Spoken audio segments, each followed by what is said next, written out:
In 60 seconds, I'll show how to secure your Facebook page access. Note, Facebook pages don't have separate passwords.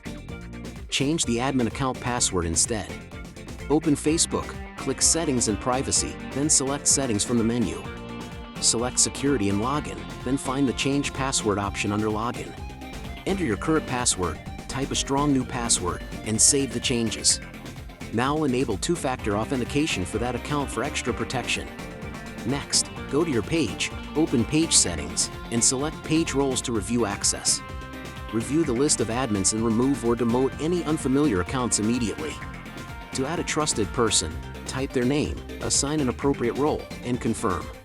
Check active sessions and security and log out of any unknown devices or locations. Quick tips: use a unique strong password, enable two-factor, and update recovery info. Finally, review security settings regularly and visit Facebook Help for more guidance.